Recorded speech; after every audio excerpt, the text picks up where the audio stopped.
Hello, and welcome to Season 2 of the Ordo Scriptorium. In this game, our players take on the roles of supernatural investigators called authors.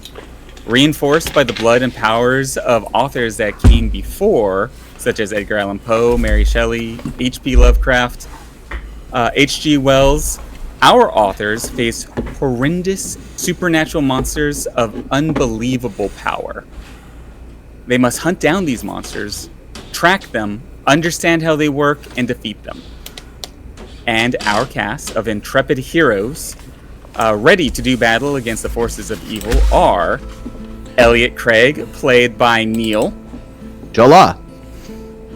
Bonnie Carlton, played by Kayla. Hello. Rex Johnson, played by Corey. Hi. And of course, Preston Howlett, played by Zachariah. Everybody's favorite character! As a quick reminder of last season, this group of authors went out on their first hunt last season. They're walking into their second hunt this season. They went to Maine in the first season, encountered a supernatural events that culminated in them combating a eldritch horror. They were sent there by their editor, a Charles Wheat, editors being old authors that have been able to do what most authors can't, survive for years. Now they've returned home for about a month and are getting ready to, see what happens next. See what the next chapter of their story might be. Before we jump into it, does anybody have any questions? Role play. I don't believe there are any questions. I've got one question. I've got one question to the entire table. And on behalf of all gamers out there, are we ready to fucking go? Let's fucking go. Yes! LFG. Yes! Corey! Sure. I mean, I'm here. Say it! I'm on knees, just say the words, baby. I'm on knees, just say the words. Sweet baby boy, say it.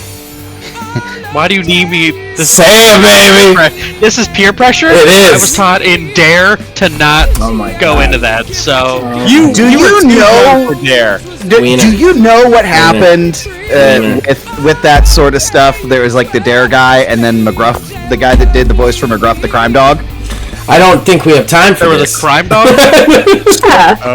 What I'm going to There was definitely a crime dog. We're getting in the weeds. So what we've learned here is that Wiz should never ask us if there's any questions prior to the game. I set that up for some digression, some rapid digression. And unfortunately, That's one thing I'm good at. Planned out for something that may also be setting us up for random digressions. But briefly, I wanted you guys. It's been a month since your characters have all been through their first hunt. You guys have returned home. I wanted to get a general idea of what you guys have been doing for the last month. So starting with, I suppose, Elliot. What has Elliot been up to for the last month? So I believe we did establish whenever I made Elliot that he's got a garage that he just runs on the side doing auto repair. I feel like, just given his nature, he's straight up just like, well, this is done, and just went back to just repairing cars like he's just a guy, with the exception of his fancy new keychain. Yes. During the month, Elliot was able to set aside some time and use one of his skills, phylactery, to create. What did Elliot create? So I wrote it down somewhere. Go figure. I don't have it. It was it's Good a little God. keychain. I know. Thoroughly unprepared with my mass of note cards. I forget exactly what it did because I don't know where my paper is. But it was a keychain that it's effectively like those little globe things that if you go to like a zoo or something, that it's always like spinning around or like looking right up at you, but it's actually one of the eyes from the thing that we fought. And all I do remember is it always gives me a state of 1 madness constantly. Yes, and 2 every time you use it. I'm actually going to drop that into chat so you can take a look at it. That would be great. And it allows you to insert 1 thought into a person's head. You can tell them 1 thing. It's 1 idea that you just sort of incept into their mind. They do roll against it and will eventually break out of it. It doesn't last forever, but it might get you a little far if you're trying to manipulate somebody. Or tell somebody I am here to do maintenance. Or tell somebody that you're here to do maintenance. You should go back in time and use it on yourself to remember your note card. Next! Next, what has Bonnie Carlton been doing, Kayla? So after she got home from this, shortly later on, she got her own little studio apartment because she had no good explanation and excuses to tell her parents where she goes for extended periods of time. And also was afraid that her parents would find that pistol that she was gifted. So she's living out on her own for the first time now. And just full attention is put into the library and reading everything she can about anything because she realized how underprepared she was after this first experience of hers. All right, like a good author, she's doing her research. Yes. All right, Rex Johnson, what has he been up to over the last month? He's gotten a couple cases. That's what he's been working on. He's just really trying to find himself and fit himself into the dad role for the girl that he randomly adopted because he had to kill her mom. And just really throwing himself into that life of, I'm going to be a dad. He cooks her pancakes every Saturday morning. Oh. They go for walks. They're thinking about adopting a puppy and, just being a good dad. He only randomly abandons her to go fight monsters. Yeah. When the time comes. A dad's got to do what a dad's got to do. Oh. All right. And what has Preston been up to for the last month? Well, I am assuming this is not our first role play scene, so I'm going to say it very plainly in one sentence. Disgusting debaucherism and hedonism, coke-filled orgies with just genitalia assaulting him from all directions in his penthouse suite. That is what Preston is doing. Basically, everyone he can get his hands on. Nothing less. He is, however, having some crises, which we'll talk about later. All right. Well, jumping into it then. Before, you guys have been more or less doing your own thing, working somewhat with the Ordo. Bonnie's been visiting with the library. At this time, Elliot has been called to a meeting with Charles Wheat, your editor, the person who gives you the various informations when it arises about the location of certain supernatural events that need investigating. He's asked you to come to the library so he can have a one-on-one conversation with you. All right. So I think that in Elliot's life, he just kind of pushes it off as much as humanly possible and eventually relents to make it there, more out of like an inconvenience sort of thing than anything else. Gotcha. Okay. So you've mostly been avoiding the editor as you walk into the library, which is in the back of a bookstore which is actually located in a train station. You go through the secret entrance, you go downstairs, you find Charles Wheat there, and you see that he's a little perturbed. How kind of you to join us here. Yeah, kind of had been working on several project cars, several different things. You're really, really jacking up the vibe here, man. Like, I've got stuff to do. I have a business to run. What is going on?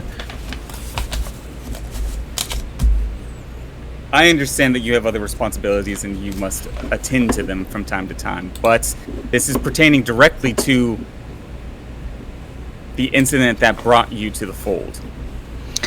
And his demeanor, like, instantly changes. You can see it on his face, like, whatever was being talked about before, like, he is more so, like, it's not of, like, fear or concern, but, like, genuine excitement. I see that has your interest. Yeah, so, has she been spotted? I have a source in LA that believes there's a chance the vehicle that you encountered that brought you into your awareness of the supernatural may be rearing or making its presence known yet again. So, LA, big city. I'm trying to think of when I feel like it would have been the last time. I think the last time I would have seen the car would have been, like, I feel like there was a point in time where he was actively trying to seek the car out after everything happened, but never really got a good handle of it. So this is, like, the first time that he kind of has a chance to, like, go on like a little quest to actually find this thing. Listen, the vehicle was involved in what is being referred to as a possible homicide. It was used to run down a Hollywood producer in Los Angeles. At least the car matching the description that you provided. Though some of the information is somewhat murky, this happened a few months ago. They didn't think much of it until the car turned up again and vanished without a trace yet again. My source believes the car being able to disappear and reappear is a little too suspicious. The Los Angeles police have been trying to track down this vehicle and the individual that was last seen with the vehicle, but they have come up with nothing. She makes an appearance, the car's there, and then they're gone. Well, that's new. Yeah, so I don't know, because I feel like with the incident that happened with him, I don't think I really delved too much into it. I think it was just like my backstory when I thought about it was just like, it was a general thing. A thing happened with a possessed car that, you know, sort of situation. Yeah. So I don't think I even would have any information that would be of use in this. That also said, he is ready to go to LA. All right. I thought that you would find this particularly of relevance to your interests. I will. Yes. So, is it just me? Am I going? I'll go right now. I don't even care. I'll go myself right now. Oh, come on, Elliot. You Shut want to leave us out? Appreciate your enthusiasm, but you don't make it to editor by going off on your own. Can I choose who comes? No. You know better. The team I have assembled to go with you are ones you've already proven you can work well with. Just a big All right. I'm gonna. Charles Wheat comes up to you, puts a hand on your shoulder. I wanted to talk to you first because I know that this entity, this stalker, it brought you into this life, which is not an easy one to live. I wanted you to have the opportunity to decide whether or not you were ready to hunt this creature down. You goddamn right I am. But I got one rule. I'm the one who finishes it. I'm sure you can work that out with your colleagues. Now that you're on board, I'll make the call. Excellent. He goes over to a phone and dials up Rex to call him in. The phone, Rex, rings a few times. You're there with your adopted daughter, sitting in the living room. It's late afternoon. She's home from school when the phone call comes in, and it's Charles on the other side.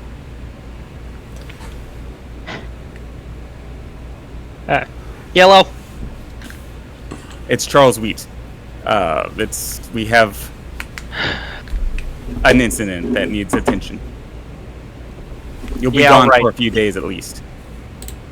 Alright, I just gotta call my my assistant lady. She's out getting a couple sandwiches right now for me and the kid, but someone's gotta watch. I'll be there in like an hour or two. Very well. Thank you. I'll have everything prepared when you get here. Sounds good.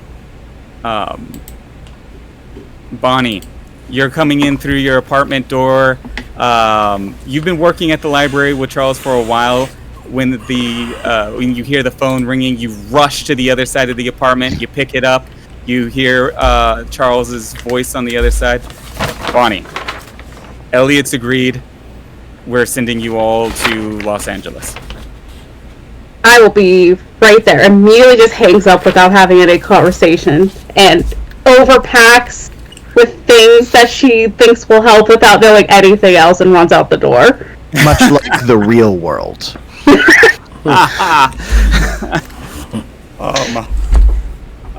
Preston, the phone rings. You answer it. Charles is on the other hand. I do not answer it. I ignore it first. Because I am always and forever the problem child. No! We come to Preston, and he is in his penthouse suite with nothing but pants on, a mirror next to him with just the remnants of leftover last night's cocaine. There is literally genitalia spread all over the room from different women and men that he has brought in. However, he sits there bothered. Not by the phone ringing, but something else that he just keeps thinking. He just keeps going over it in his head. It's just been bugging him. It's been keeping him up at night. And it started small, but slowly over the course of the month, it has become this festering thought. Why the fuck did she hug him? It's driving him nuts. It's driving him absolutely nuts. And finally, for the first time since all of this stalker thing started, he goes back to doing what he did before. He gets up, he kind of tosses the bodies off of him. Not dead bodies, just the bodies. Lets them sleep. And then walks over shirtless to his study, where he then begins to write. He is a poet by heart. That's where he started his authordom. He begins to write a poem. No. Too sexual. Crumples it up, throws it away. Writes it again. No. Too familial. Crumps it up, throws it away. He sits there. The phone is still fucking ringing. Probably stops, then starts again, stops, then starts again, stops, then starts again. He does not hear it. He is in an absolute trance of writing this poem. Finally, he finishes it. He is completely and totally happy with it. And it is at that point that he realizes, oh my God, I have paid all of you people handsomely to be here. Could one of you answer the goddamn phone? For shit's sake! Oh, God. What do I have to pay to get a hooker that will answer a phone around here? And then he walks over and picks up the phone. Hello? How nice of you to answer, Mr. Howlett. Ah! It's Charles Wheat. I'm calling to inform you that everyone has arrived at the library and is waiting for you to come. We have a new hunt afoot. Fashionably late as always. I mean, let's face it. If I was the first to turn up, I'd be the uncool one. I'm guessing Elliot was the first one there. He sucks. But hey, I'm remembering his name now. How are you doing, Chuck? How colorful. I'm doing marginally well for the circumstances I find myself in, but time is of essence, Mr. Howlett. All right. I have an amount of prostitutes / people I met in a club in my penthouse. I have to get them out of the penthouse or they will steal my stuff. So if you hear a sigh from the other side of the phone. No, you're going to have to give me 15 minutes to shower and get all of these scattered genitalia out of my penitentiary, and then I'll be right down. Be prepared to travel, Mr. Howlett. In the background, you just hear, "Are you sure we have to burn him?" Hey, Charles, is he wearing that dumbass chain? Do you know the one he uses to keep his pants up?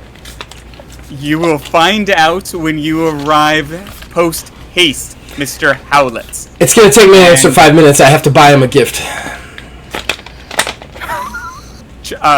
Mr. Charles Wheat just hangs up. He is so frustrated.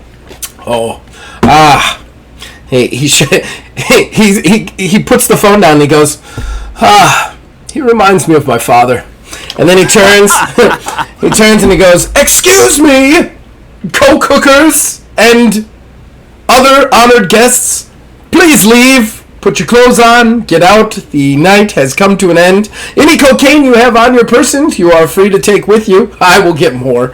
Please, go. And then he ushers all the hookers out, takes his time taking a shower, getting dressed, making himself look incredibly prompt and circumstance. He packs up his normal stuff, which is a lockpick set, a shave kit, brandy, and his trusty Schofield revolver with 6 shots in his shoulder holster. And then he makes his way down to the driver, who he has take him to the book thing. He also brings an extra belt. Of course he does. All right. You guys all arrive to the library. Preston Howlett arriving fashionably late. And Charles Wheat is there waiting for you. Once Preston arrives, he's prepared to begin to describe to you a little bit more information about the case at hand. He tells you essentially what... does Preston do anything as he enters? Yeah, he makes a big show of entering. He's like, "Hello, honored friends! I am so excited to be going on another mission with you. Now that we're all chums, our bonds formed in the eternal flame of combat. Oh, yes, Elliot! I remembered your name!" And then he pulls out a belt and hands it to him. "This is for working on cars." And then he turns, he looks at Charles and he's like, "So what are we taking on? What's the mission?" There's a chance that there's some kind of spectral force occurring or centered around a vehicle. We don't know if it is tied to the vehicle, tied to the driver, tied to a location, but we do know that supernatural events have occurred in regards to this vehicle's location in the past. And one of you have encountered it before. Elliot, do you have any information you would find relevant to give the group? The only thing that I would really have is just the description of the vehicle, and it was silver vehicle, convertible with it was like the model year was somewhere around the early 50s. So it's nothing insane, relatively speaking. It's just a sporty sort of vehicle. It would be like almost brand new. It would be almost brand new, of course, yeah. But like outside of that, you know, it nothing particularly stands out about it, which I think is the worst possible thing about this, especially with a convertible in LA. Right. Okay. Preston actually pipes up. Wait a second, chap. Is this the car? The one that's, you know? This is the car. Oh. This is the car. I mean, I'm going to assume it's the car because you don't hear very many haunted cars rolling around. If that's even what it is, I don't even know. But it's what brought me to this point. So I've already expressed this with Charles, and I'm going to let you guys all know right now, I got one rule, and that is I get to finish it off. Of course. All right, so do you want my dynamite then? Because I got leftovers from. I will take every and anything. Maybe we should figure out if dynamite can kill it first. Just a I thought. just want to kind of. To be fair, yeah. Well, I'll hold on to the dynamite, but it's always in the back pocket just in case we need to Seems blow like something. a very dangerous spot to have dynamite. Well, it's not literally in my back pocket, Bonnie. It's just Oh my god. it's a figure of speech.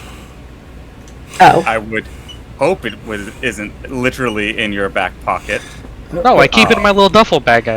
Preston just shakes his head and goes, "Oh my god, we've been away from each other for a month and we're already fighting about that dynamite again? The same dynamite that's been Just kicking right around back for a into it? while. Jesus Christ." If nothing but not consistent, alright? This is fair. To fill in a few gaps, an editor from Los Angeles has informed me that a vehicle matching the description given by Elliot has turned up. It is involved with a sordid hit and run affair that has recently slain a Hollywood producer. Now, the individual tied to the vehicle, last seen with the vehicle, has been seen and spotted sporadically throughout LA. But the police have been unable to locate the vehicle or the individual driving it. There's something strange going on, according to the editor. The inability to track this very important vehicle registered as a potential weapon in a hit-and-run murder of a Hollywood producer is highly suspect in and of itself. The fact that some rumors abound that this vehicle has been seen and then suddenly disappears. The cops are unable to trace it. It moves faster or disappears from the road in manners that the police can't entirely understand, though that is being somewhat hushed up as the police are embarrassed by these turns of events. It's worth investigating nonetheless. The editor from LA has expressed as much, and given the connection to Elliot, I thought it would be wise to send this party to determine whether or not anything supernatural is in fact afoot in the area. Preston just goes, "Would anyone be opposed to me chartering a plane privately so that we don't get into that whole mess about the equipment again?" It actually sounds like a really good idea. A very rare occasion from Preston. I will fully agree with a plane. Rare occasion? Rex, you and I are best friends. I know it to be true. And then he stands, he looks at Wheatley, and he goes, "I'm going to go make the call." And then he looks at Elliot and goes, "I know we don't always see eye to eye, but you will have the killing blow if there is one to be had." And then he turns and walks off to the phone to make the charter call. The only time you have ever seen Elliot with any sort of fear in his eyes is when saying that we will be flying to the location that we are going. I mean, we're based out of New York, right? Like, Yeah. we gotta fly there, Right. Or that car is gonna be somewhere. Like, even if we take a train, it's gonna be like 5 days. Yeah. Sorry, El. That was a really good call because I was trying to find a way to get you guys a little faster than a train also. But Hey, Rich answers everything, baby. you exactly. So your Preston's able to make the phone call and acquire tickets for this charter plane. I was just gonna have the family's plane take us. That sounds about right.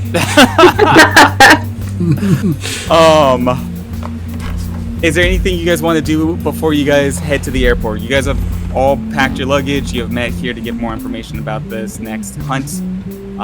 Is there one last thing you'd like to do or say before you leave? I'm hanging back awkwardly and looking for a weird time to talk to Bonnie. Like that it would just be me and Bonnie. Okay. If that does not present himself, he will continue to be awkward and weird until such time as he can talk to Bonnie. I feel like because this was like a project car that he had, I feel like he may have a photograph of the vehicle. I feel like I would bring that along just in case. Okay. We at least know what it looks like. That's more than we had last time. Very true. Well, I mean, we're hunting a car. So. Yeah, but that's the tricky thing, because I was thinking to myself, car, it's got to be mad science. But it could be ghost car. It could be all sorts of demon car. It could be all sorts of car. It might not even be the car. It might be something else that was controlling it. You know, like. So I was willing to like pre-check stuff off, and then I was like, nope, can't do it. I would go and buy any kind of over-the-counter drug to make me less nervous for this flight, as I haven't flown in a plane before. I feel 1950 going to a pharmacy and buying an over-counter drug is not going to be a challenge for you. No. 1950s. We sell dynamite. I would like your finest opiate, please. Yeah. Just can we not roleplay that scene? Because I don't want to listen to Corey try to buy just a normal thing that people sell in 1950s again. I moved here with a shovel. I don't need that again. That store owner was the one who started asking questions first. He just asked to buy dynamite. He asked what you were using it for. You could have been like, I'm just going to blow up something. You were like, I moved here. I got a stump. I got a shovel. I got to give you a whole history backstory. I moved here without the shovel. I lost my brother in the war. Like, it's got so complicated so fast. I would say that Preston would definitely have some time to sort of find a way to get with Bonnie alone in the library, this underground sort of research arcane area. As you know, we have a little bit of time before the flight's going to be ready, and Rex is getting his over-the-counter drugs in 1950 and the like. So I would say there would be a moment where you can approach her while she's sort of studying in one of the books. He definitely walks over to you, Bonnie, and you would immediately notice that a man who normally has just nothing but confidence when he shouldn't, has seemingly no confidence at all. He just kind of walks over to you as if he's trying to find the words to speak to you. You're not exactly sure why. She is in the middle of reading a last-minute section of a book, and does that side-eye thing where you can tell somebody's looking at you, so you're trying to look but don't want to engage. And finally she sighs and goes, "Is there something I can help you with?" No. I don't know how quite to say this. Well, Bonnie. And she closes her book. He's having a hard time finding the words, and then he goes, "You hugged me. Yep. And? Well, why? I was happy to be alive and back home, and we just went through something terrifying together.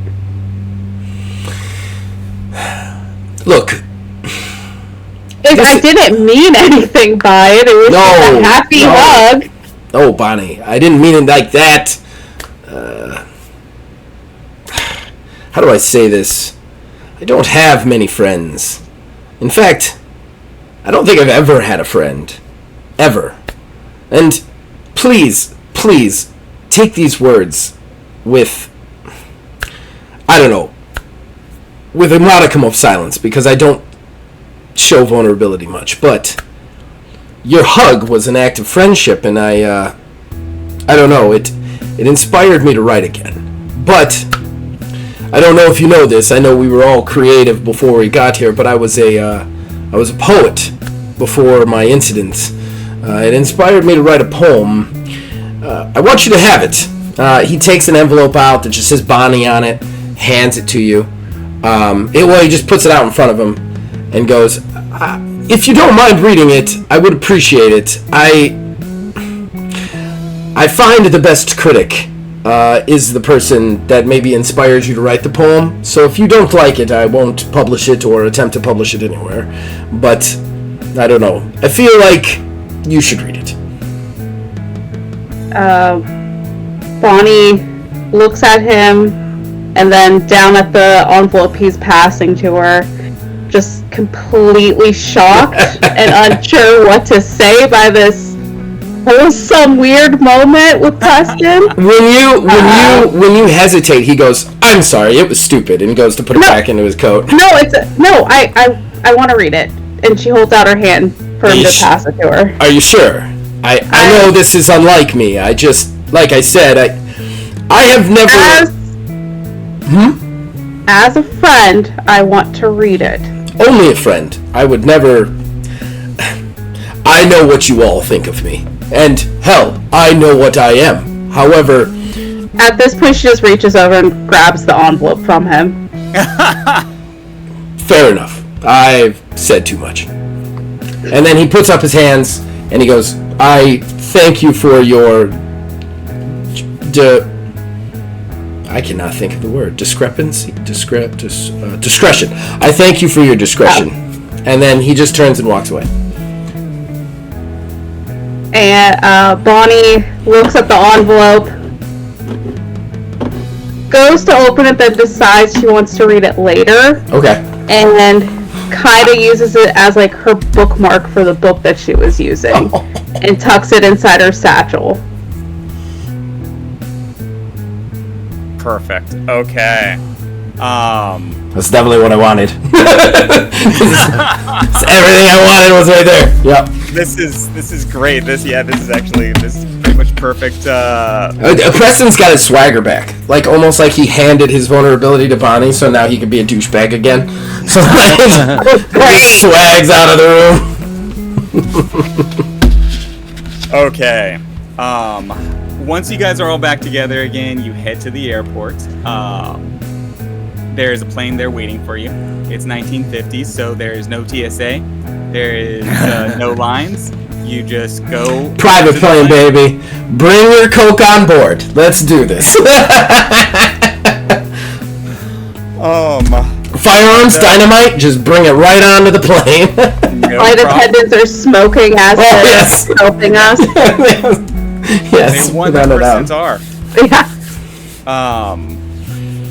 And the plane is lovely. It's very nice. It is the Howlett plane. There's a large emblem of a calligraphy H on the tail. I would like to, if it's okay with you, use my perception awareness. I do not have awareness. Perception to attempt to perceive what Rex and Elliot would normally drink as alcohol.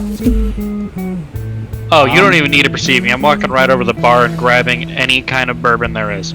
Oh, and I was going to have it made for you. That's fine. I'm not that kind of guy. Flight attendants for Go ahead and roll. I was about to say, it's a private jet, Rex. No, I don't. I'm not used to this luxury. I walk straight up and I just make it myself. I'm like in the middle of telling the flight attendant, like, these two look kind of awkward about flying. You should get them. And then Rex gets in and he goes, well, he's got it. It's going to turn towards... And I'm 100% taking my drugs with my alcohol. I want to try... Can I try and perceive what Elliot's drink is? Yes, please do. What's the difficulty? Difficulty is going to be...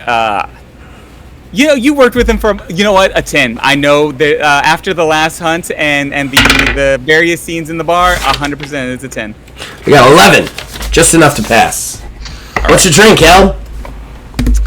The cheapest of any sort of alcohol. Like, it is the cheapest liquor. I'm talking, if you would get it today, you would go to Walmart and get it in a plastic jug. Oh. Okay. In that case, Thaddeus is just going to try and give him expensive alcohol. Like, he's just going to look at the flight attendant and be like, I've seen him drink motor oil, so just get him some scotch, okay? And just take him scotch. Oh. A scotch shortly there appears. Actually, no, vodka. Straight vodka with just ice. Ew. That's as close to what he just described to me as I could think. So, like something that you could fuel the plane on. So I'm just like, give him Grey Goose with a couple of ice cubes. Hand it to the man. This this lovely woman passes you a vodka on the rocks. You take a sip, and it is probably the smoothest alcohol you have ever tasted. You're not even sure that it is alcohol because of the expense that has been poured into the glass in your hand. What do you do? Where do they sell this stuff?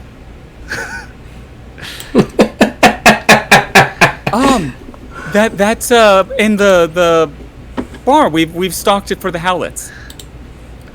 Yeah, but like where does a guy go to get some? Cause like this tastes great, man. Like, it's the best stuff I ever had. Do I hear him saying this? Yeah. Oh yeah. I'm used to drinking the stuff you use as an antibiotic if you get a cut. I am 100% trying to like flex my money at this point. So I'll be like, Stacy, wrap him up a bottle for once we get home. Of course, Mr. Howlett. And then I look at Elliot and go, for the celebration after we destroy your stalker. So, I feel like, I know it's hard to hate me right now. I want being nice to everybody. Watch out. I'm gonna just do like my own little personal thing over here. Okay, that's not great.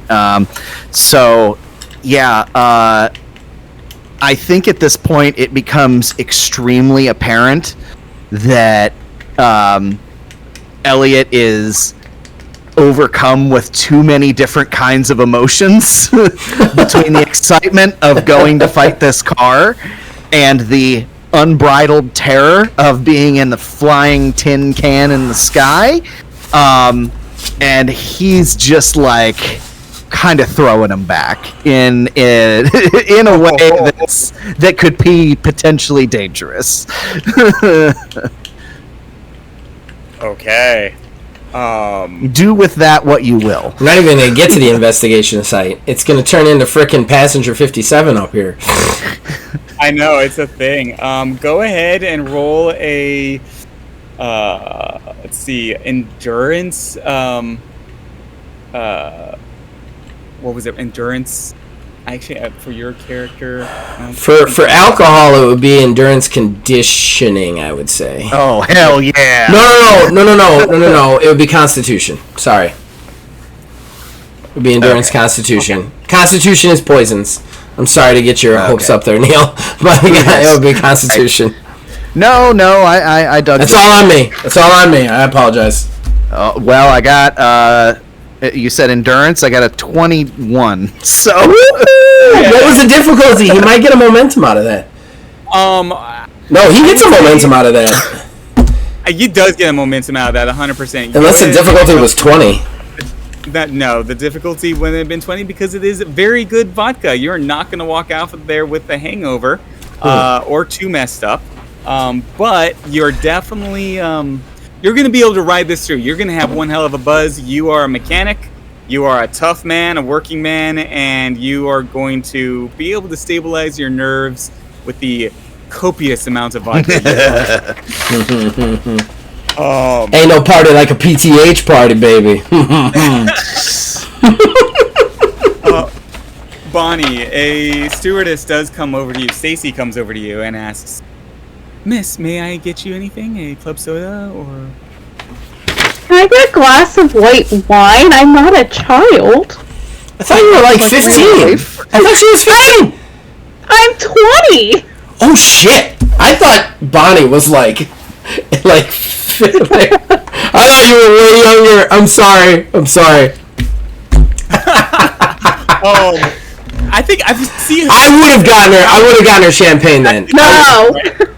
I don't need your champagne. Jesus! Oh. You hugged me. We're friends now.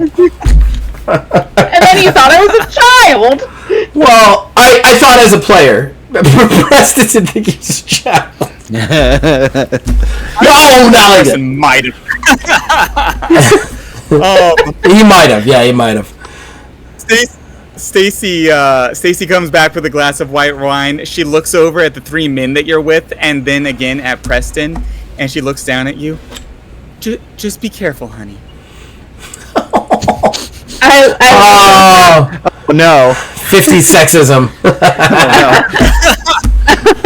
I follow her line of sight to Preston, then start laughing, and I wouldn't do that to Bonnie. Jesus. Thank you, and I take the glass of wine. Big yikes. Okay. Unless you guys had any other plans for this flight, everything would go pretty smoothly on this. Arriving in LA without any. It's already gone bad. No. As smoothly as it can. We have for sure one person who's pounding down drinks, but he's got one hell of a constitution. Well, Rex was dropping bourbons and fucking drugs. Right, I think we totally forgot about that. Like 2 drinks and like 4 pills. Yeah, you're gonna have to roll. 100%. Pills. It was the FDA. In the 50s too. That's like black tar heroin. Like, have fun, man. Oh God. roll that Constitution endurance. Let's see how you do. That's a 15. 15. All right. So I'm okay. I'll say that makes it, but just. I only have an endurance of 1, so I'm surprised I got that. Yeah. Okay. I'd say that the difficulty would have been a 15, because if it was a difficulty of 20, you would be dead. And, you know. But as it is, you're out. You sleep this flight. Okay, that's fine. And when you arrive, you are not going to necessarily be in your best state, as somebody's going to have to jostle you awake to get you moving. But you do arrive without any other issues other than the copious amounts of drug use and alcohol consumption. I hope nobody at home thinks that this is a wise idea. Please don't do whatever Rex is doing. Man, I would love if somebody watched just this episode, like no other episodes, because we have had straight up 40 straight minutes of hookers, blow, recreational drug use, alcoholism. Like, just non-stop. Like, just people are like, I'm gonna listen to this new horror podcast. What the fuck is this? It's like Fear and Loathing in Las Vegas. The horror gonna show up. Right? Psychological horror, baby. It's backcountry. Oh, it's a coming. All right, you guys all land in Los Angeles. You are armed with the information of, at very least, the movie producer that had been murdered. You know that has occurred. You know that the car in question has the essentially the color, the make, the model, and a picture of it, or at least Elliot does. What do you do after disembarking from the vehicle, from the aircraft? Do we have the general street address of where the producer was run down?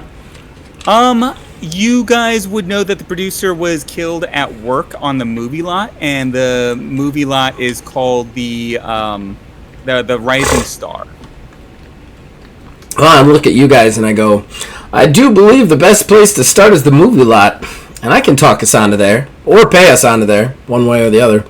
Let's go on one of those bus tours, strictly for research purposes only. Did anyone wake me up, or does everyone forget about me? I shook you awake. Thanks, Bonnie. What a citizen. It's just They're friends now. They're going to be arguing about the dynamite in fucking 5 minutes. I'm just sitting on the stairs to the plane with my head in my hands. Okay. All right. I go over to Rex and go, I don't like to do this on a hunt, but do you need some cocaine? Yeah, I don't do that kind of thing. Just, I mean, are you sure? It'll clear that hangover right up. I'm good. The up for the down. Yeah. All right, suit yourself. If we could find a hotel room fairly soon, though, it'd be pretty great.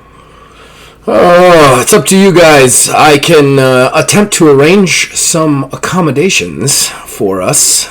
Yeah, this is definitely a bit more your speed. Sounds like you'll kind of thrive here. Anyways, bus tour. My dear boy, I'm rich. I thrive anywhere. And then I'm gonna go up to a phone, basically, like a payphone, and call for. Actually, I got off a private plane. I'm gonna look at the concierge who's fucking standing there waiting for me to tell him what to do, and be like, I need you to get us room and board, 4 of them, your finest, somewhere in town near what was the studio called? The movie Rising lot. Star. Rising Star. The movie lot. What if the movie lot was called the movie lot? Like, Movie Lot Productions. That'd be amazing. You know what sucks is that's what I wrote down. On the movie lot, the movie lot. Okay. The movie lot. I look at him and go, yes, the Rising Star, somewhere in Hollywood near the studios. Isn't that where they do movie? And just so you know, it is definitely on the Howlets tab. Okay. So are you going to try to use... So are you using your family funds or your own personal finance for it? I'm trying to manipulate them into using my family funds so that I don't have to spend anything. Gotcha. Roll a charisma manipulation. Want to play a game? While he's doing this, I would also like to look at the concierge and be like, can you put it near somewhere where Audrey Hepburn is? I've always wanted to meet that lady. Love her work. Yes, have Aubrey Hepburn come meet Rex Johnson. And then, like in all seriousness, I'm gonna, okay, so it's contested, you said, against their perception awareness? Yes. Okay, so charisma manipulation, that is a +6. Okay. Okay, so I am at a 19. Yeah, you have no problem. You feel very confident when they respond to you. How much did I beat them by? You beat them by 15. I will take a momentum for my troubles then. Yes, you will. Yeah. How confident do I feel like I'm gonna meet Audrey Hepburn? Pretty good right now. I beat them by 15. They're gonna do everything in their power to get Aubrey Hepburn there. I don't know if you'll pull it off. Yeah. The concierge is like, yeah, of course, sir. We'll get that right away. Aubrey Hepburn. I'll see what I can do. There's gonna be a little bit more pep in my step. You see him go over there and start making phone calls after phone calls. He's definitely trying to. He's gonna be scrambling. How the fuck do we get Aubrey Hepburn here? That's Devil Wears Prada sort of boss. Like they're just like they cannot fail this job. He's just calling them right. A few moments later, you will see a car arrive. Of course, the concierge has provided a vehicle for you to take to the hotel and wherever else you would immediately need it. Because he is doing his due diligence as a Howlett employee. Damn right he is, baby. Pew pew pew pew. So, How long until your dad catches wind? You're just blowing through your trust fund. My dad's dead, asshole. Oh yeah, that's right. Yay! Jesus. How long Make some fucking notes. Make some notes, goddammit. I'm assuming this conversation's happening in the back of the vehicle that has just been summoned. Does this car also have liquor? Yes. What? Anything I call forth has liquor. All right, that's just the rule of thumb, man. It does seem reasonable that this vehicle would have, at very least, I don't think it would have a mini fridge. I don't think they had mini fridges back then, but little tiny bottles for sure. Yeah, definitely. It'd have like a bucket with some ice in it. Yeah, probably. Yeah, that tracks. You guys didn't take the car to the hotel, or did you guys want to go to the lot first? What instructions are given by who to the driver? Well, they're setting up the rooms. We can go to the lot first and then go back to the rooms afterwards. We can check in whenever we want. We're VIPs. That's true. It is true. By extension. So inconvenienced. That's true. Elliot's getting used to this life. All right, let's. Yeah, he almost forgets how big of a d-bag. I'm a nice guy on the inside. On the inside, just real deep. Where it counts. Real deep. Somewhere in his anus, he's a nice guy. All right, let's go to the lot. I tell him to take us to the Rising Star lot. All right. As the car, of course, does so. At this point in time, this is 1950s LA, so it actually does not have the ridiculous LA traffic that is loved and adored today. But so you do make it there within good time. LA did really look differently in the 1950s than it does today, but there's still a sense of glam. This is where movies are made. As you're driving in Hollywood, you do pass by movie lots and fancy cars. Eventually, you do come to the Rising Star, and it's very apparent that this lot doesn't look quite like the others you've passed. Unlike the other lots, which have cars going in and out of them, they seem relatively busy. This lot is barren. It's smaller.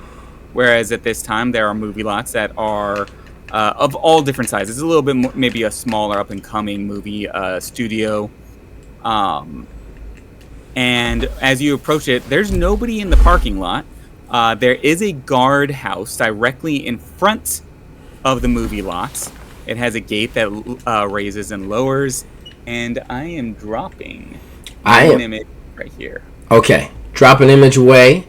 I am going to knock on the partition. I guess there wouldn't be partitions back then. Did they have partitions? They didn't have power windows, so I wouldn't guess so.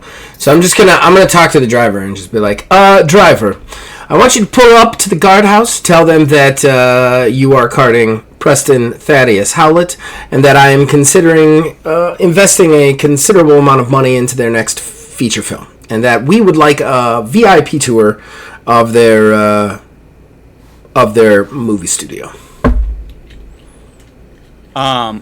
Okay, so the driver will pull up to the guard and follow your instructions. He'll tell the guard everything that you just said. As you said, there aren't any necessarily any partitions between the back and the front of the vehicle. So you will hear the guard's response, and that is to the effect, "No way, no way." I can't. No way. If it's not on the list, I'm doing my job here. I'm a good employee here, and Preston Howlett is already out of the car. He is out of the car. He walks right up to the guard desk, and he goes, "Excuse me, I am Preston Thaddeus Howlett of the Howlett Oil Magnate. I am on every goddamn list on this planet. You call whoever your boss is. You tell them if they say no to call their fucking bosses, and you get me onto this set, or I will buy the whole damn thing and burn it to the ground, and then I'll watch your children starve, sir."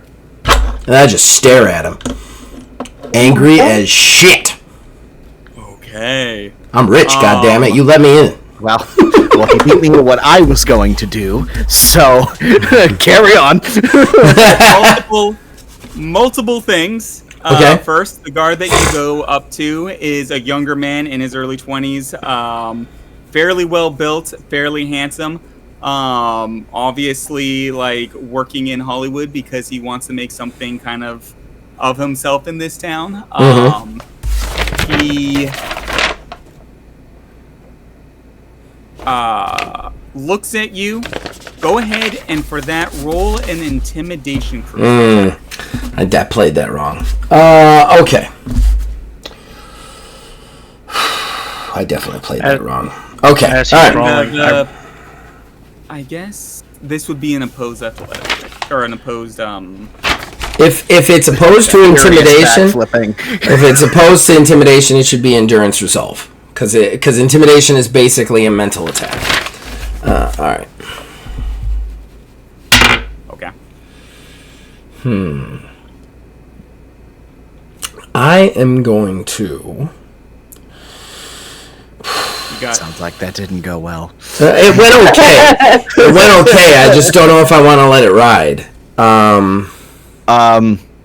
Because I like right now I'm sitting at a 12, which is slightly better than average. I could bump it up to a 17 though with my Fortuna, but I lose one of my Fortunas. Okay, I was about to ask if you rolled those already. Oh yeah, I already rolled them. I rolled them the last time we were going to play, and then I just noted them down so that I didn't cheat.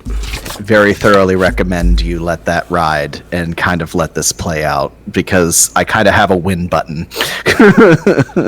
It's got a win button. I'm scared of your win button. It's a win button. It just makes them crazy. Yeah, he knows what's up. Hey, you know what? I'm going to trust my partner, and I'm going to go with the 12. Okay. That does not beat his endurance roll. So this big guy sort of folds his arms, kind of showing off his big muscular physique, and looks down at you and says, "If you're not on the list, you're not on the list. There's nothing else I can do about that. I never let anybody in here who's not on the list. You hear me? Never." I look at him a little bit broken, a little bit, and I go, "You don't understand how money works." I will say he doesn't understand how money works. I look like completely confused. Like he looks back at his friends and goes, well, his partners, and goes, he doesn't understand how money works. So I think at this point, press that win button, man. Yeah, I think at this point I would. I don't know if I have to rub the keychain or whatever to make it work. Getting them madness points. Getting them madness points. So I'd be like, hey man, look, you're here because you want to make something out of yourself. Everybody who's here wants to make something out of themselves. Don't you think that Mr. Moneybags over here could be what you need? What you need. Hush. What you need. That's a nice compliment.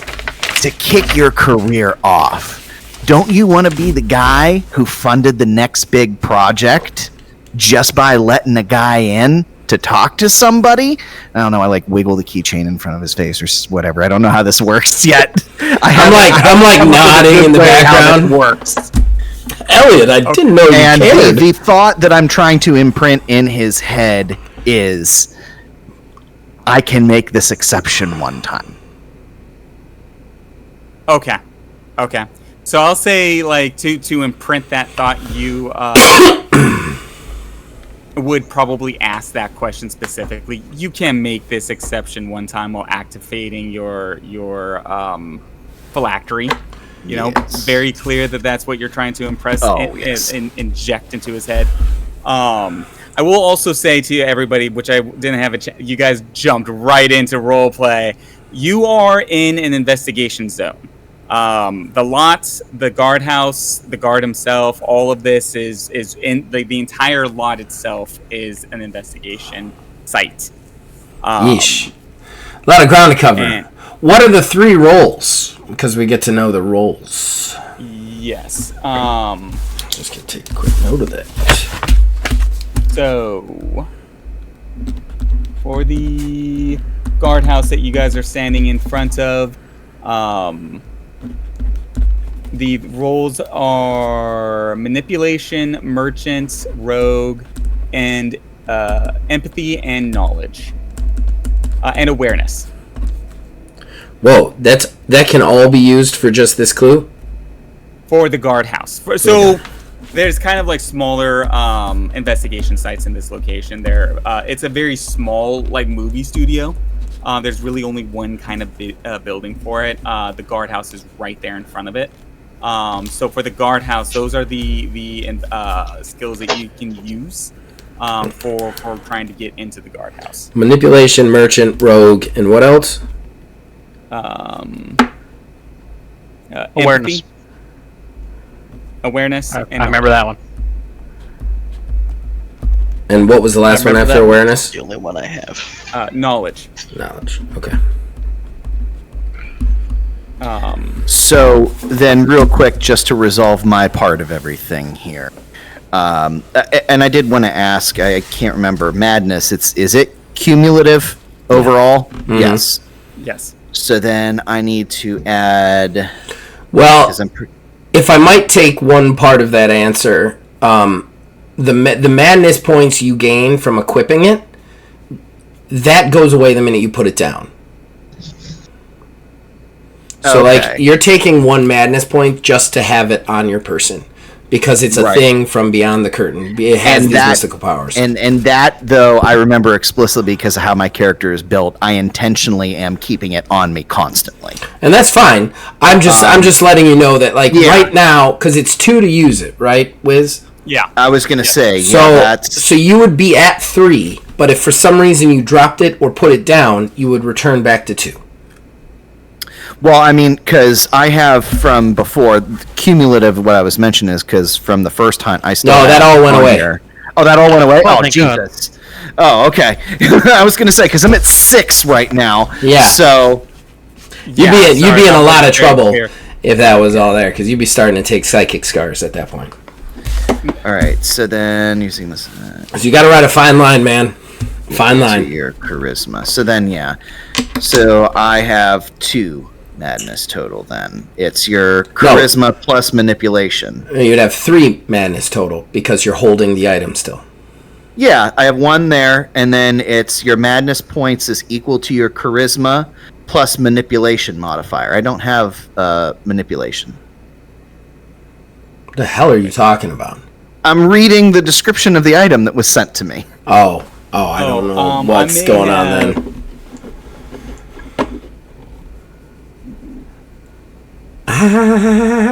Number of madness points equal. Oh, that's if you're using it to. This might have been an older draft that I. Okay, I was gonna say. I was like, It was just for using it. You get 2 madness points. So it's still though it's having it as 1 and then the use is 2. Yep. Yeah. Gotcha. Now, if you're pushed over 5 and you're holding it, you still have to roll for the psychic scars. You can't just drop it and be like, I'm at 4 again. You know what I mean? Right. Like, the minute you hit the 5, you have to make that roll. No trickery on that. Yes. All right. So, anyways, that part's done. Okay. All right. So this guy definitely his eyes sort of glass over for a second. You can see something in his face sort of drops, like as this energy, this psychic power invades his mind, and he says, almost to himself, "I can make an exception this one time, I suppose. I mean, maybe, you know, maybe this Howlett guy's got a point. Maybe I can make an exception this one time." And he's starting to consider it. Like he's sort of almost talking himself into this idea of he can make an exception this one time. Elliot just whispers, "Money." And actually, So for the clue, guys, who do we want to have roll it? I have a 3 in manipulation, so I could go that route. 3 in awareness. I was gonna say a lot of these things. I built my guy to do one thing, and it's none of this. So. I have a 4. I have currently a 4 in rogue though, because of natural. I just realized that's an option. More than I would have. Yeah. The only difference is the 4, 5, 6. It's honestly the same though, because he's probably going to have me do agility with rogue. And if it's agility with rogue, then I'm rolling 6, which is the same as my charisma manipulation. Oh, I'm rolling 6 if I roll perception awareness.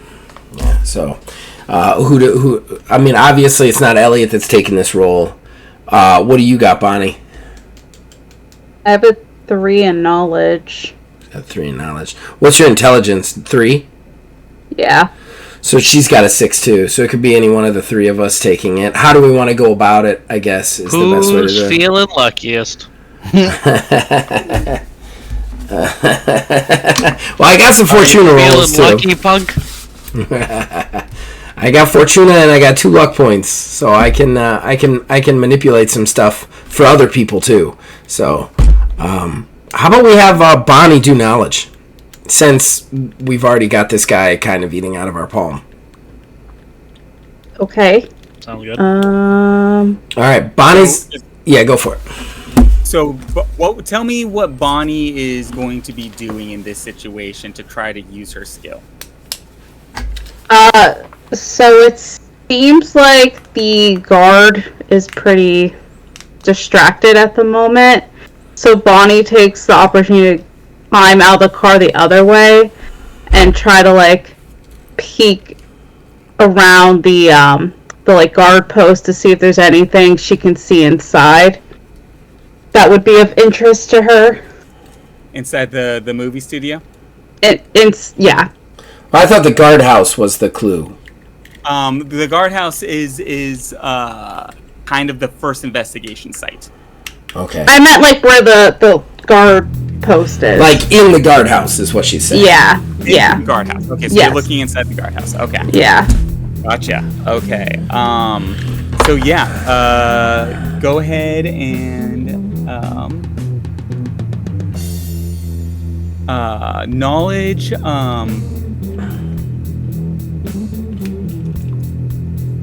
Okay. Go ahead and roll a knowledge intelligence check.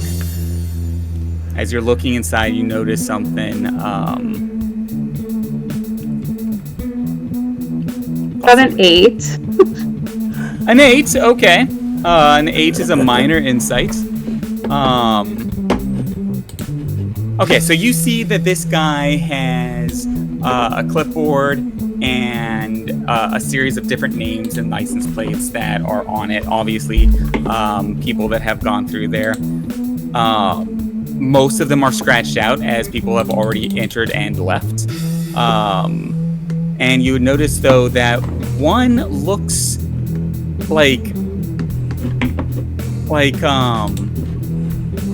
it's been put in at the wrong time. Like it isn't in sequence with the rest of the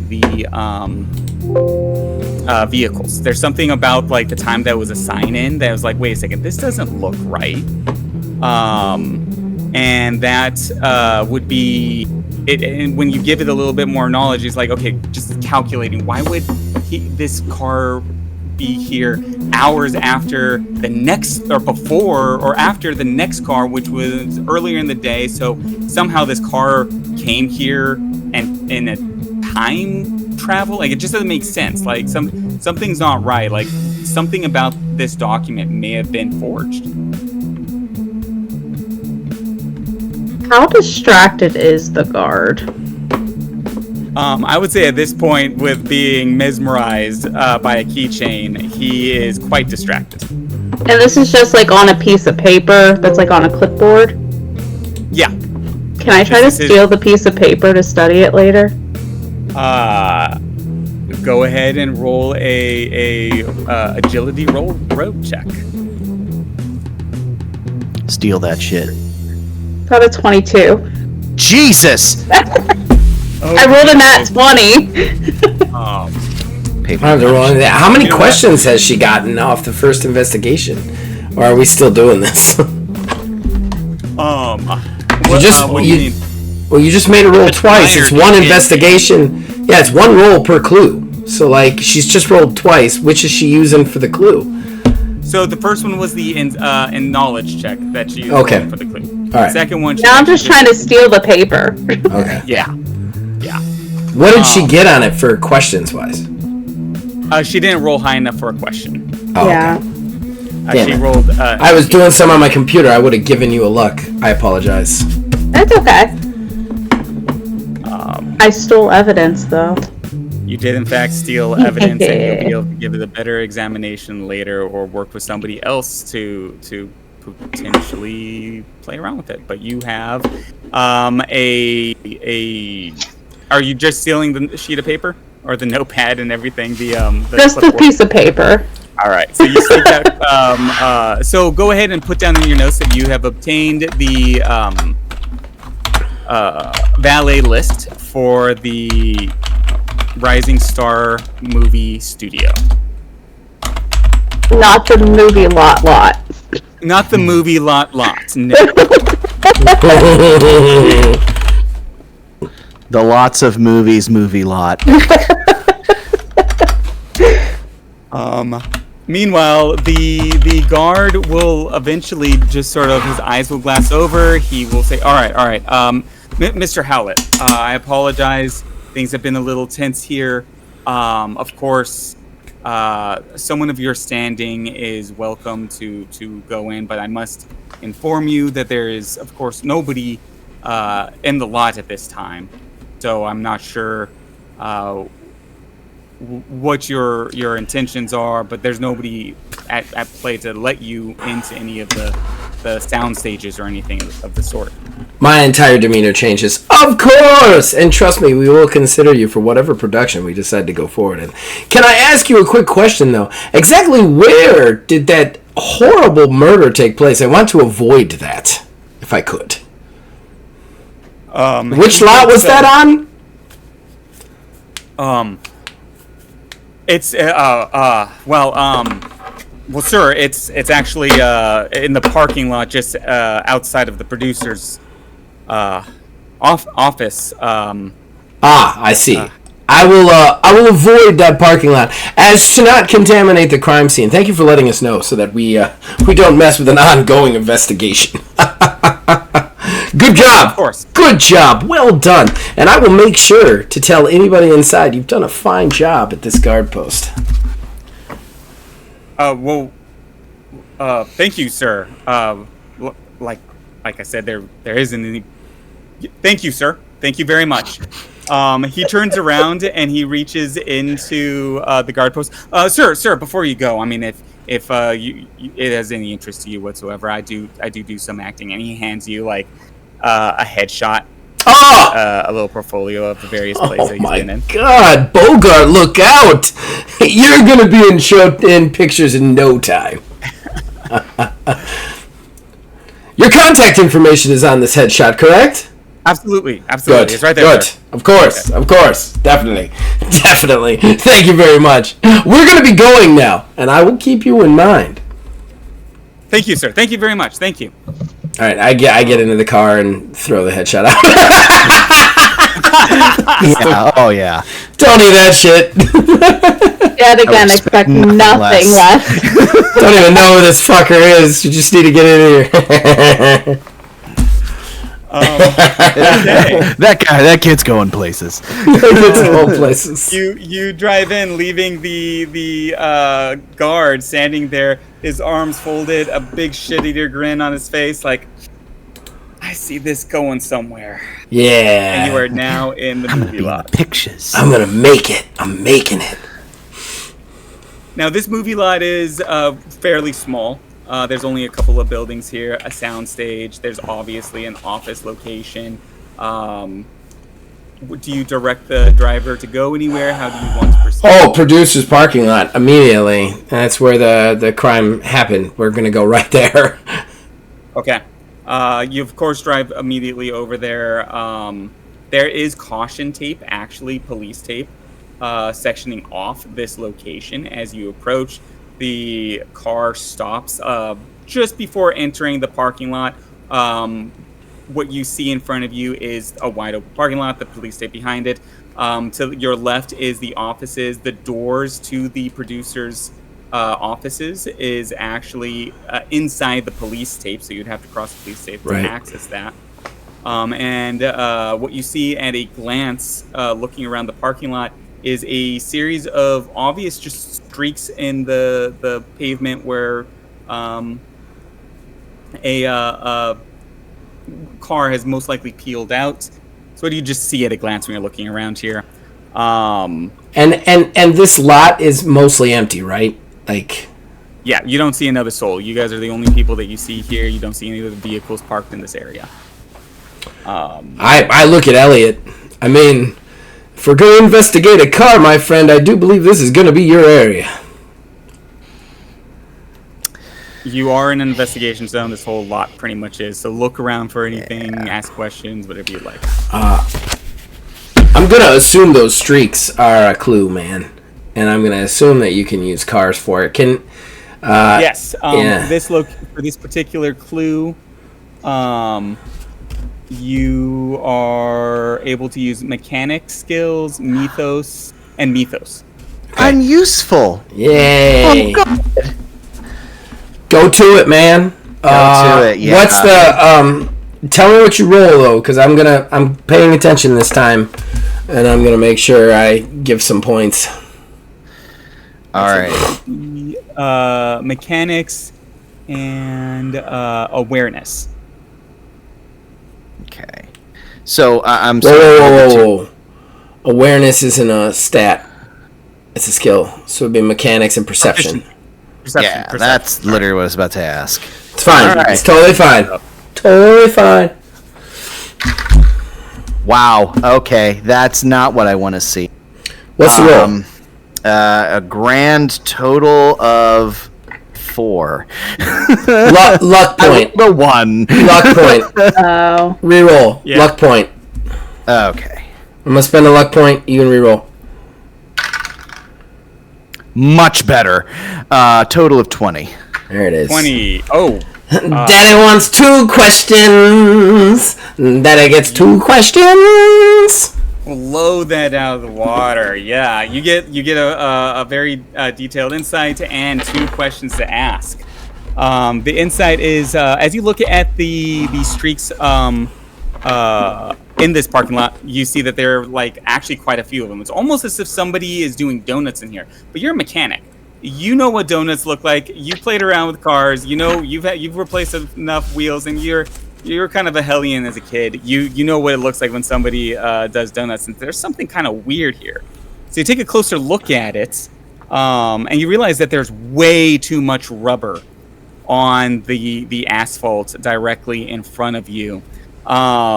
This isn't like a normal amount of rubber that would be left for somebody just doing donuts. And then it clicks, like it's not just too much rubber, it's thick and precise and clean. It's almost more like somebody took a marker, a giant, huge marker, and just made these circles in this ground. And these circles are like precise. They are precise circles with lines intersecting between them, and you realize that it looks like maybe it's some kind of symbol.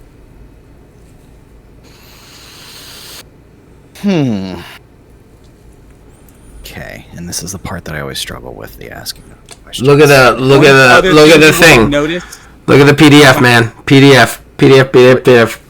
Which one? The investigation card? Yeah. That's the stuff we're trying to figure out. So try and like lead your questions to that, you know? One other thing you would have noticed is that the center of these circles is a red stain. Since you rolled a 20 and so fantastic, you know that is not oil on the floor. Yeah, blood. It's blood. This is blood. Blay, blah, blay. So then with this PDF that we have here, so it's how exactly do we use this? We're trying to figure this stuff out. So, right, the different things, so like weaknesses and stuff, right? Yeah, so like if you can connect what you're investigating to something on this list, try and ask a question to eliminate things or figure things out. So like example, if you don't mind, Wiz, me giving an example in this specific situation. So we want to find out the type of the creature. So you see that there's a lot of rubber on the road. Rubber is not necessarily a demonic or black magic thing. It is a created thing, so maybe it's a mad science experiment. So then you would ask, from that, is this mad science? And then Wiz would have to say yes or no. If he says yes, we've got the type. If he says no, we're fucked. But we move on and we get that off the list. So you're trying to ask questions. We're trying to figure this stuff out. How it hunts, what type it is, that sort of thing. I definitely did not realize. I always thought questions had to be from, like, what we saw. Which you can. It does. Okay. But you're trying to, like... We're trying to figure this stuff out, so try and make the questions from what you saw help you with this, you know? Like, hell, he could also ask about how it attacks. You'd be like, does it use a natural weapon melee from force? You know, stuff like that. Does it have a special bumper? Like that kind of stuff. So then, given what it sounds like, with the lines almost making a symbol of the ground, I almost wonder then, going along the lines of like hunting style, it almost sounds like it's possible that the symbol could be like a mark of, like it could trap somebody or something like that there. Do the markings have anything to do with how it hunts? With how now I see why Zach sometimes has trouble with when I use deduction in our games. Yeah, always. Does it have anything to do with? Let's see. How it hunts. Technically, yes. Okay.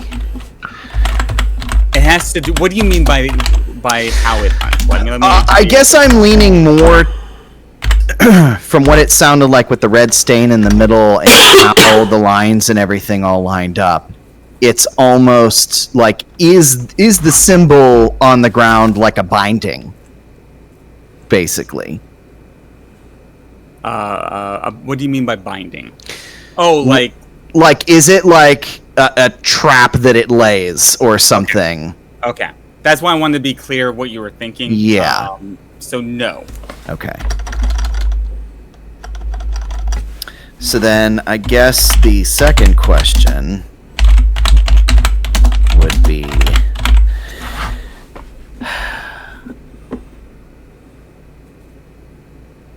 yeah, I guess to find out the type, because it sounds like everything's a little too much something. It's a good place to start, man. Yeah, if everything's a little too much something, is it something that's like black magic, like almost like everything's too precise, the rubber's too much rubber, so to speak? Is it like overkill? I'm trying to find the right way to phrase this. Is it a little... does it seem like it's unnatural, or it's amplified from what the natural state of a vehicle would be? I don't know if that would lean more into like the mad scientist thing. Like, are you asking, is it magical? I mean, I guess. Oh, okay.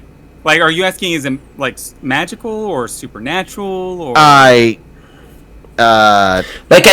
think he wants to know if it's supernatural or if it's like physical, right?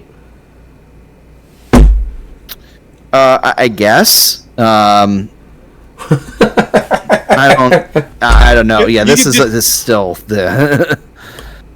You can pick one of the things on there and just be like, is it this? Oh, okay. I mean that. Yeah. In that case, yeah. Looking at the list of things here, I would. Is it demonic? Yes. Excellent. Whoa! What a fucking guess! There's like 10 fucking types! Alright, it's demonic. The way he described the tire marks, I think of it as just it being a pentagram. Kind of, yeah. That's why I was kind of wondering at first, like, with the blood stain in the middle, is it like a trap of some sort? I'm thinking like almost like a salt ring, or something like that. What's interesting about this, too, is demonic means that it probably has at least one of the weaknesses that comes with demonic, which is, let me see here, iconography, sound and imagery, or damaging. So one of those weaknesses it will have. So next time we get a clue, we can hone in on the weaknesses, or even figuring out what its attacks are, because its basic perks are mental attacks and read minds. So yeah, that was a good one. That was a good guess there, Neil. That is winning the guessing game. Winning the guessing game right there. Hooray! I would like to walk over to Bonnie and to ask her about the valet list she swiped. Bonnie, that valet list, might I have a look? She pulls it out of her little side satchel and hands it to him. On the valet list, does it say, first of all, do we know the name of the guy who was killed? I'm assuming we do. Yeah. What is it? Jason Carlton. Okay, so my question is, the valet list, is it just like, these are the people who can come in? Or is it like, does it say like, Jason Carlton, he is supposed to be at this place or whatever, like, or what picture he might be working, like what studio he's got access to, basically? Or is it just Jason Carlton can be on the lot? It's just Jason Carlton can be on the lot. Okay. This is for admittance to the lot. Alright. Okay. That's fine. In that case, I'm going to head over to the production building and kind of pull out my lockpicks. Okay. Yeah, so the production building definitely is actually locked, so if you're going to go to try to pick the locks, go ahead and roll your rogue agility. Now, nobody's here, right? Like, this is empty right now, right? Yeah, as far as you've not seen a trace of another person. All right, pull out my lockpicks while Elliot is looking at the tires and just start going to town on the entrance. All right. What's the difficulty? The difficulty is going to be a 10. And it is, am I using agility with rogue? I'm going to say a 5, actually. The difficulty is going to be a 5. Well, if it's 5, I got it. So let's just see if I get a momentum. What is, am I using agility for that, I'm assuming? Yeah, agility rogue. Okay. It's the 50s. People are more trusting in others' humanity. Is there any open windows to the building he's currently trying to lockpick into? I mean, I'm already in, man. Just chill out. I get a momentum from it. I nailed an 18 on that. There you go. Like, I'm gonna pick this before you can even climb the side of the building. First floor windows. Is there any first floor windows open? At a glance, you wouldn't see any first floor windows that are like. Everybody has a different way. Then I will just go stand by Preston and wait so we can get in. I'm already in. It's open. I fucking nailed that thing to a wall. I was 10 above. Then I would turn and be like, "Oh, he's already in," and then I'll just walk in the door. Yeah. What do we see once we get in? Okay, when you go in, it is like a small building. This is a small up and coming studio, so it's not like. And actually, these kind of studios are like kind of like shitty. Does Bonnie come with us? Yes. Cool. Okay. So it is an office building. It is in disarray. There are papers strewn across the desk. There a heavy leather chair behind the desk has been toppled over. It has all these notes and everything and paperwork that you normally see at a site like this have just been scattered everywhere. It seems like this studio has seen better days. You'd also notice at a glance movie posters along the walls. Posters of like basically the films that the producer this lot has managed. Anybody we'd recognize? Any good ones? Any Marilyn Monroe? No. Any Audrey Hepburn? Any Audrey Hepburn? So somebody roll to let's see. You could do an acrobatics intelligence. Acrobatics and intelligence. I was gonna call for art and perception, but Jesus, acrobatics. What about performance and intelligence? Think really hard about backflipping. Think flip. It shall come to you. I don't have acrobatics. I'll also take mechanics and intellience. Can I be useful here too? I don't like that Audrey Hepburn and. You're already pretty useful, man. I'm used to him just being our muscle. I'm just there. He's gonna do our job this time. I'll just sit back and I'll drink their coffee. Somebody has acrobatics in this list. I also have acrobatics. I ain't got no acrobatics. You have acrobatics? I have Jesus acrobatics. Christ. Why? You never know. Yeah, Flip away from the haters, man. Like, Stop it. I work on cars and I also do a great Simone Biles if impersonation. Nightwing was a mechanic. sans the dead parents. I will accept also art and intelligence. Okay, I'm gonna avoid the movies and just look behind the desk to see where Jason Carlton's office is. I'll look at the movies. I have intelligence. Yeah, they can. I'm just leaving it for you guys.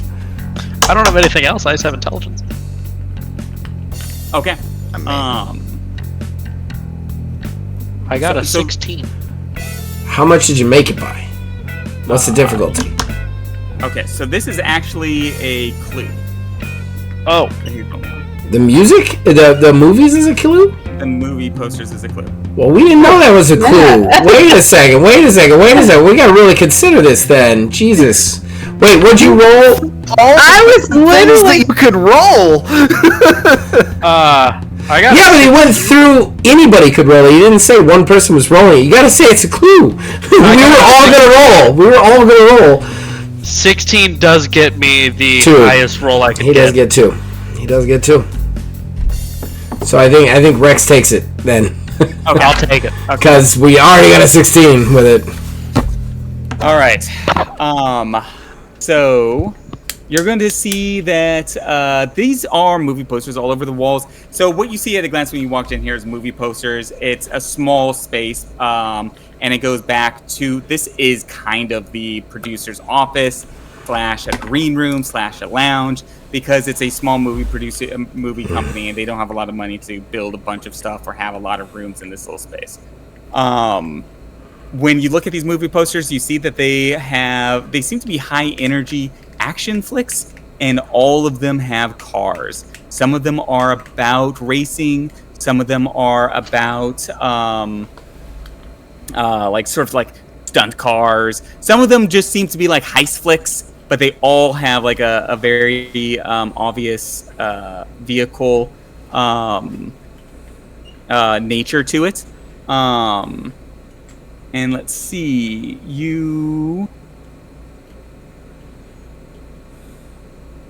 So you're also noticing that, like, the vehicle that has been described and that Elliot has a picture of seems to be in some of these movie posters. At least a vehicle that matches its description. I wish I'd roll. I have such a good question now. Oh. A sleek silver car that is streaking through here, and many of them. And honestly, it's pretty obvious that these are stunts, and this is a stunt car. You don't know how movie magic is made exactly, but something about it, like, can a car really go on two wheels like that on its side? Can this car even do that? Is it a jump? How'd they do that? I feel like upon noticing that, Elliot's just kind of staring at the pictures. I feel like I was the wrong person to roll this for in terms of questions. Oh my god. I want to ask a question so bad. I didn't roll.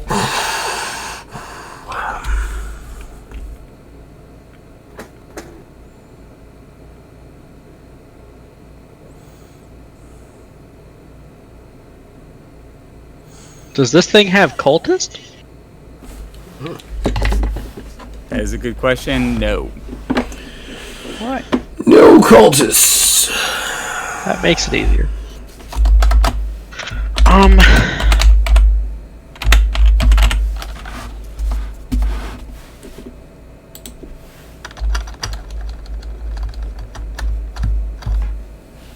I don't think I can ask anything off of there.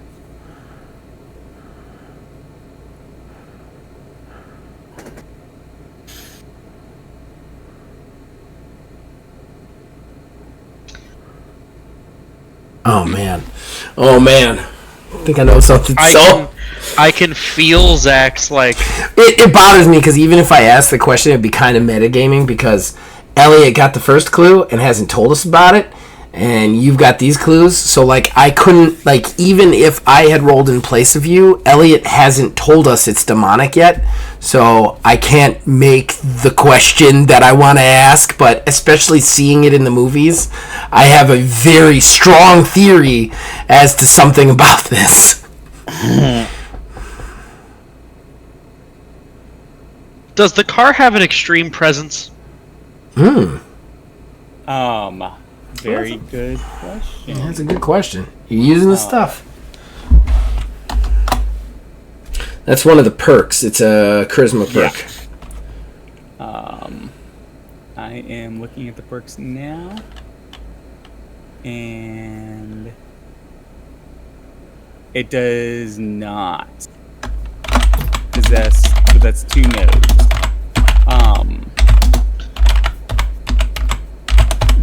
Remember, like, you might not have gotten a chance to check, but do keep track of how many questions you guys are asking. There is a little marker on the top right-hand corner where you can click on the number of questions that are being asked.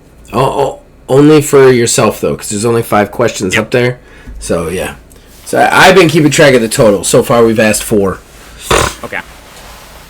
And that was 3 clues, so I don't think we're going to get the 2 point. Okay. But we will get the 1 from the demonic, because Neil called that fucking... nailed that to a wall. I was convinced it was a ghost. Like a ghost or mad science.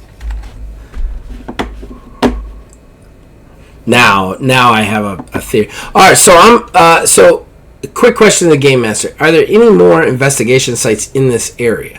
Not that we would stop investigating, I'm just asking. Or any more clues in this area? In this area, in this room, basically. Well, just in this. I mean, you said the entire movie plot was an investigation site, so there has to be at least 3 clues. We've just found the 3rd clue. Is there more clues in this investigation site? Yes, there is. Okay. Alrighty. I'm gonna then proceed to continue to do what I'm doing and look for Jason Carlton's office. Okay, so you're kind of standing in his office right now. When you walked in there, this is. I thought this was like the front lobby of an office building. It's the, if you could even call it an office building. It is the front lobby. You kind of go in there. I would say, okay, the office it's a very small space. I see. I got you. His desk and everything are on the far side. I think I assumed it was bigger than it was. All right, I'm just going to go over to Jason Carlton's desk and start kind of searching it. Is there a clue here? This is a clue, yes. Sweet. What can I roll for it? Or somebody else if I don't have the skills. Merchant, empathy, mythos, and awareness. Okay, I'm going to do merchant, but before I do, I'm just going to take a quick stock. Because has Elliot come in from outside from investigating? Yeah, because I'd mentioned that I'm just staring at the posters at this point. Elliot, my good man, did you discern anything from the tracks outside? As near as I can tell, it looks like it's some sort of demonic thing. It just kind of seems a little too perfect from what it looks like at the murder scene, if that makes sense. Okay, when he says demonic, I've noticed him now looking at the pictures in the cars in the pictures, right? Yeah. Oh, yeah. All right. I'm going to roll merchant then if everybody's okay with it, because I have a pretty high merchant. I got a 5 on it. I have a +6 with my awareness. Was awareness one of the ones that we could roll? What he said? For this one, for this one, there's awareness in there. God, I want to question something. Wait. Yeah, let's have Zach do it. I didn't ask the perfect questions last time. No. You asked. No. You asked good questions. I am not trying to belittle you at all. There's just a question that's burning a hole on the inside that I've got to ask. Oh, you can take it then. Well, I might just burn a thing and then let you do it. But just give me 1 sec, because I got to look at my perks really quickly. Did I write it down on my sheet? 1 finance point, 2 investigation questions. Okay. So, let me take this one, even though I'm lower, because I can use my finance ability to get 2 extra questions. Go ahead. Alright, I think it's 2 extra questions. I'm going to look it up. All I can do is add 1 extra question, but it gets darkness points. Yeah, I lose money. Well, would you rather lose money or get him 1 darkness point? Honestly, the darkness point is better overall because it's just a darkness point. I'm not actually losing a very small resource that I have, but I would rather take this one. And he's going to get darkness points anyway. So, okay. So I am going to. So at this point, he's going to turn around. I'm going to kind of pull out a $100 bill from a money clip. I'm going to kind of like focus on it for a second. Kind of in my head, just like before, kind of consider like bartering with the fates almost. And then I'm going to put the $100 bill kind of under the desk so that nobody can find it. Well, so that somebody will find it other than me. Spending a finance point to use Solucionis. Can I find his $100 bill? I was just thinking that! I want to find $100 bad. See how slick you were in hiding it. If you guys find it, it doesn't work. Okay, we can't collectively benefit from it. We have to be giving it up. Okay, you get 3. You gave it up. I'm taking it. You gave it up. You no longer own the $100 bill. Yeah, let's be honest. Okay. Money means a lot more to you. All right, so let me make this. $100 bill disappears and through. It doesn't disappear. The whole point is somebody else gets it. But I'm going to tell you right now, if you guys take that, he gets 3 darkness points, and I get nothing. So if you want that finance point, knock yourself out. Okay? It doesn't sound like the worst bargain. I was going to say, so where's that $100 bill at? Where are you exactly? All right. I quit playing this game. Go ahead and roll your roll. All right, merchant charisma, right? Merchant charisma. Merchant charisma. Actually, merchant's intelligence. Okay. Oh.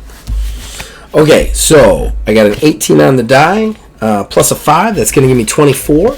So I'm going to get the 2 questions on that bad boy. And then, I'm going to get the 2 questions on it. And I'm going to get an extra 2 questions because of Solucianus. And you're going to get 3 darkness points. Okay. All right. You do gain a fair amount of insight from this, from an item you locate on the desk. Okay. It is a bill of sale for a vehicle. It is for a Porsche 550 Spider. That is a car very much matching the description that has been given to you by Elliot and Charles Wheats. It does in fact also have a silver color. It is listed as part of the bill of sale. The merchant aspect comes in is that it was sold for ridiculously low. There it like is. there was almost like no money. Like it was almost a gift from how ridiculously slow this thing was sold to the studio. And it is listed as to the studio. Let's see. And you would note that something about like this being sold that low indicates somebody needed to get rid of this quickly. The fact that it was sold to a movie studio also means it wasn't a stolen car. Studios don't take that kind of risk. They sold it for some other reason. Something weird is going on with trying to get rid of this car, and it was sold by a dealership. The address is located on the bill of sale, and it is on the east side of LA. It is called the El Camino de Sombros Auto. Okay. So I have 4 questions. First question. The hunting style of this creature, is it transactional? Yes. There it is. That's what I've been wanting to ask the entire time. That makes our lives very fucking hard. I just want to explain that to everybody.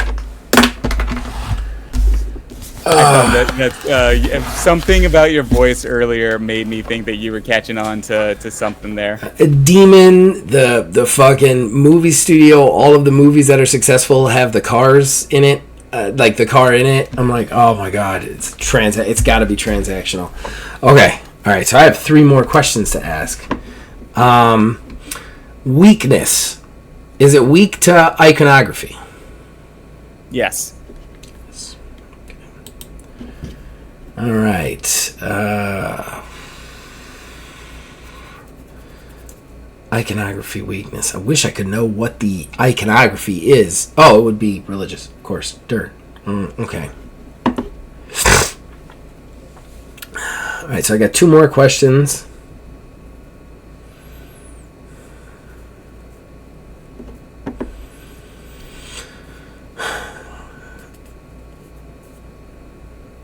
Ooh. Wait, I have a question for you whenever he's done, by the way.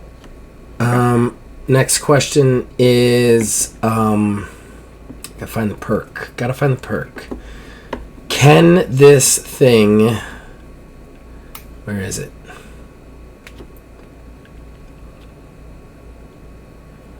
Can this thing, oh man, I know it's in here. Don't we have teleport? We have teleport, right? As a perk, yes. Teleport is a perk. How don't I see it anywhere? It's driving me nuts. Can this thing teleport? No.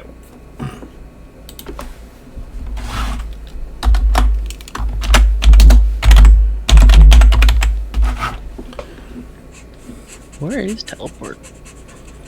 Yeah, I don't see it on here. And maybe I might have missed it.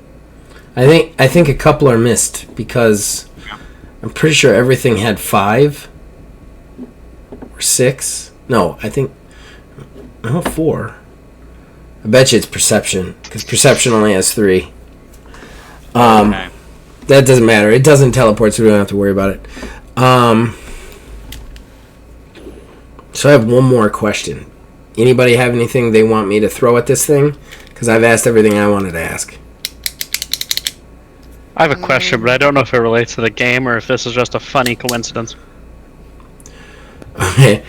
So it's not a yes or no question. Yeah, it's not a yes or no question. No, that it's I a yes should or ask no you. question. I'm just my history mind's tingling, so I was gonna ask a question based off that.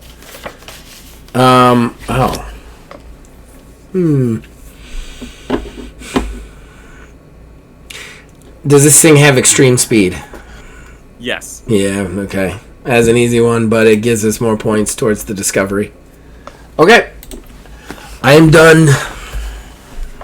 Okay. Wiz, you can got... I ask that question real quick? Yeah, what's up? If I have to, I will spend the whatever points so my yes or no questions. Was this James Dean's car? Are you asking like in game or? I'll ask in game. Yeah, is this James Dean's car?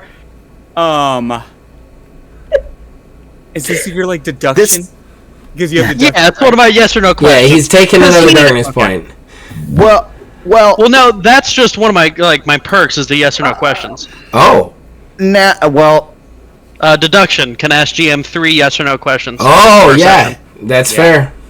Yeah, it's not going to count towards the thing. One thing, though, I want to mention, I don't know if this is stepping on toes or anything, but whenever I first mentioned this, whenever I first brought this up, I believe I had specifically stated it, too, that it was. So I don't know if it's something that was shared with the group, so to speak. I don't think it was shared with the group. Like, we still don't even know Rex has a kid. Yeah. Like, none of us know. Like, we've never had that shit. discussion that Rex has a I don't share child. personal life. You don't need to know that I have a daughter named Anne. I mean, don't get defensive. Out of character. I'm just saying that I don't think it was discussed. Hold on, I gotta write down their name's Anne now. It You better. was in fact James Dean's car. Okay. Just write that down under the notes. Not James Dean's car. No, it is James Dean's car. It is James Dean's car. This is the Porsche that he crashed and died in 1955. Yes. Oh, that's wonderful. And that was the fact that that's kind of how I got pulled into everything, was I got the wreckage as this is going to be a project car. So, technically speaking, I guess I obtained ownership of this vehicle at one point. So James Dean is the demon haunting this car. Let's just put it at that. No. We're on the internet. I definitely don't want to release a podcast where we're fighting James Dean's dead spirit. That is a demon. Okay? It happened in 1955. Come on. I do want to say like we should 70 probably... years ago. That's a good place to wrap it if you want there, Game Master. Yeah, I think that's perfect. With the discovery of this being James Dean's car, I don't think we have a better way of ending the first session of our second season. Woo! Good to be back, guys. Good to be back. Yeah. Yeah, I'm having a lot of fun. I miss playing this game with you guys. This has been a blast. Before we close out, does anybody want to do any shout-outs? You have to say names. Everybody's just like looking at each other like who should talk first. But do you have anything to shout out? I mean, outside of doing this, I do the podcast too, where we do the gaming side of things. Aside from the tabletop stuff that is done over here, but yeah, that's about it. Okay, Corey, did you have anything you want to shout out? Me, myself, and I. Corey shouts out Corey. Kayla, did you have anything you want to shout out? No, I'm boring. You are not boring. You are Bonnie. Shout yourself. Kayla, just shout yourself out. It works perfectly fine. Zach, do you have anything you want to shout out tonight? Too much to actually shout out. So I'll just say this. Thank you guys for watching. Please check us out. Everything we have to offer, video game or TTRPG. And if you want any of ours or Wiz's merchandise, please go to wizardsrespite.com and purchase it. And yeah, Zach wouldn't give me a free shirt. I haven't given anyone a free shirt. I paid for my own shirts. I even bought my own, so fuck off, I haven't even bro. bought a shirt yet. Yeah. No free shirts. No free shirts. You got free copies of the game. No free shirts. That is true. Okay, for me, I just want to shout out that you guys can buy this game, Ordo Scriptorium, and single mod, the core rule system for this game, at itch.io. Axiom Games, fantastic game, fantastic book, and it is so much fun. It is really easy to get into, and that is my pitch for tonight.